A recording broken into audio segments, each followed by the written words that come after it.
पश्चिम बंगाल में हुए विधानसभा उपचुनाव की 4 सीटों पर ममता बनर्जी की टीएमसी ने जीत दर्ज की है। ऐसे में आज ममता बनर्जी ने प्रेस वार्ता कर बताया कि बंगाल की रायगंज, बागदा, रानाघाट और मानिकतला सीट के उम्मीदवारों को और मां माटी मानुष की सरकार को बधाई देती हूँ। आइए सुनते हैं उन्होंने और क्या कुछ कहा। विशेष धन्यवाद मां माटी मानुष के। रानाघाट, बागदा, রায়গঞ্জ এবং মানিকতলায় যে বাই ইলেকশন ছিল লোকসভা ইলেকশনের পরে, এর একটা রাজনৈতিক গুরুত্বও আছে। তার কারণ একমাত্র মানিকতলাটা আমাদের ছিল গত 2 বছর ধরে একটা কোর্টে কেস করে এটা ভোটটা করতে দেওয়া হয়নি। সাধনদার মৃত্যুর পর শক্তির জেতাটা খুব ভালো জেতা। কৃষ্ণকল্যাণী রায়গঞ্জে 1 মাস আগে ইলেকশনে আপনারা আমরা জানতাম সিটটাও জিতবে, কিন্তু বিজেপি কংগ্রেসকে টাকা দিয়ে ভোট ডিভাইড করে বিভাজনের রাজনীতি করে সিটটা হারিয়েছিল। তখনই আমি কৃষ্ণকল্যাণীকে বলেছিলাম যে তুমি দাঁড়াও, তোমাকে জিততে হবে, তুমি এমএলএ ছিলে এই এলাকায়। এবং ও চ্যালেঞ্জটাকে অ্যাকসেপ্ট করেছিল এবং মানুষ ওকে সমর্থন জানিয়েছেন। আমরা মানুষের কাছে কৃতজ্ঞতা জানাচ্ছি। রানাঘাট মুকুটমণিও তাই, ও বিজেপির এমএলএ ছিল, কৃষ্ণকল্যাণীও বিজেপির এমএলএ ছিল, মুকুটমণিও বিজেপির এমএলএ ছিল। ও বিজেপি থেকে জয়েন করার পর আমরা ওকে তৃণমূলের টিকিট দিয়েছিলাম। তো মুকুটমণিও রানাঘাটে যাই হোক অপপ্রচার কুৎসা, নির্বাচন কমিশনের নানা চক্রান্ত ছিলই এবারের ইলেকশনে, সেজন্য হয়তো হেরে গিয়েছিলেন। কিন্তু এবারে জিতে আসা সে এমএলএ ছিল বিজেপি, এমএলএ হয়েছে তৃণমূলের, সুতরাং ওটাও বিজেপির সিট, তৃণমূল কংগ্রেস জিতেছে। রানাঘাট আর গাইঘাটাও তাই, গাইঘাটা সিটটাও বিশ্বজিৎ হেরে গিয়েছিল, কিন্তু খুব ভালো ছেলে, স্ট্রং ছেলে। ও আমার বললো দিদি আমি আগামী দিন লড়বো, কিন্তু এখন আমি এই সিটটা আমি লড়ছি না। তখন আমরা আমাদের সবচেয়ে ইয়াংগেস্ট প্রার্থী মমতাওয়ালা ঠাকুরের মেয়ে মধুপর্ণাকে আমরা করেছিলাম এবং মধুপর্ণা খুব ভালো ফাইট দিয়েছে, ওখানকার মানুষ সমর্থন জানিয়েছে, জিতেছে। 4টে সিটের মধ্যে 3টে সিট ছিল বিজেপি, লোকসভাতেও ছিল, বিধানসভাতেও ছিল, সেটা তৃণমূল কংগ্রেস জিতেছে। আর আমাদের সিটটা আমরা জিতেছি, অর্থাৎ আউট অফ 4। আমি এর জন্য সমস্ত মানুষকে আমাদের কৃতজ্ঞতা, প্রণাম, সেলাম, দোয়া যাই বলুন, আশীর্বাদ, শুভকামনা, দণ্ডবত, জোহার সবকিছুই জানাচ্ছি। আজকের এই জয়টা মানুষের জয়। আবার নতুন করে আমাদের সামাজিক দায়বদ্ধতা মানুষের প্রতি, সমাজ সংস্কার, সমাজের জাগরণ এবং বাংলার অস্তিত্ব রক্ষায়, বাংলার মানুষের অস্তিত্ব রক্ষায়, বাংলায় যারা থাকে তাদের অস্তিত্ব রক্ষায়, শান্তি, সম্প্রীতি, সংহতি সবকিছুকে নিয়েই আগামী দিন আমরা কাজ করব।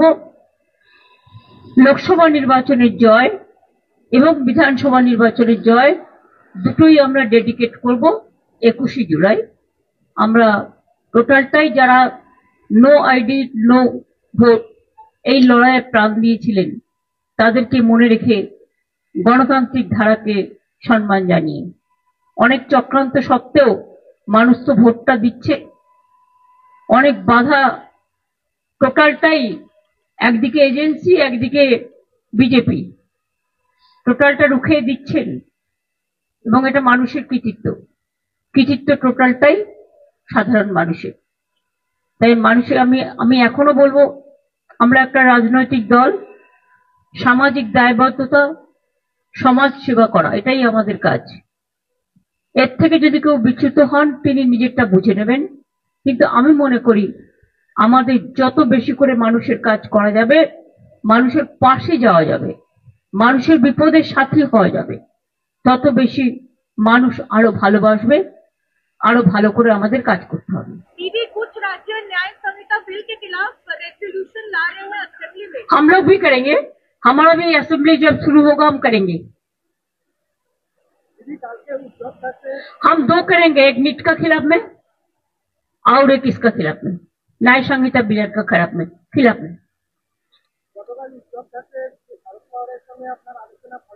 দেখুন, উদ্ধব ঠাকরে, শরদ পাওয়ারজি এরা আমার দীর্ঘদিনের পরিচিত।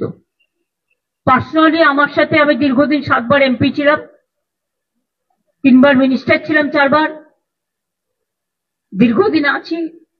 সারা ভারতবর্ষে সব রাজনৈতিক দলের নেতাদেরই মোটামুটি আমাদের সময় যারা করতেন তাদের সবাইকে চিনি, এখনো যারা ইম্পর্টেন্ট সবাইকেই মোটামুটি চিনি। নয়া যেটা এসছে সেগুলো আমি চিনি না, বা পুরোনোদের সবাইকেই চিনি, আমাদের সময়কারও সবাইকে চিনি। সুতরাং শারদজি অনেক পুরনো লোক, অনেক সিনিয়র লোক, তার বাড়িতে মুম্বাই গেছি, দেখা করবো না এটা ভাবাটাই ভুল। আর উদ্ধবজি আমার ফ্যামিলি মেম্বারের মতো, অখিলেশও তাই। সুতরাং এদের সাথে আমি যাবো আর দেখা করবো না, কথা বলবো না, এটা কখনো হতে পারে না। কাজে খুব ভালো দেখা হলো, আফটার ইলেকশন আমার কনগ্রাচুলেশন করার সুযোগও হলো, দেখাও হলো, দুটো কথাও হলো। তাছাড়াও কালকে মুকেশজির আমাদের অনেক সম্মান দিয়েছেন, তার পরিবার, তিনি, লোকজন, আমাদের স্পেশাল থ্যাঙ্কস। এবং অনেক মানুষের সাথেও সেখানে দেখা হয়েছে, পৃথিবীর বিভিন্ন প্রান্তের তো ছিলেনই, আমাদেরও যেমন অমিতজির সাথে দেখা হয়েছে। আমি আসতে আবার অনুরোধ করেছি, যদি অমিতজি দেখা হলেই বলে क्या करेगा, हम तो सब भाषण दे दिया। हम बोले भाषण दे दिया, आप कविता बोलो, लेकिन आपका फिजिकल प्रेजेंस इज रिक्वायर्ड। ऐसे जैसे जावेद अख्तर जी का साथ भी भेंट हुआ था सवाना आदमी, they will be also coming. 4 December is a film festival. Shahrukh I could not meet because I have not seen him, because they have invited so many people, 12, 13, 14, whatever I have seen. Sachin also I met, I talked. Uddhavji's family, Akhilesh, Laluji, Tejoshi, all they were there. Even after so many years I met Bashindhara also. She is also my friend, old friend, because we worked together.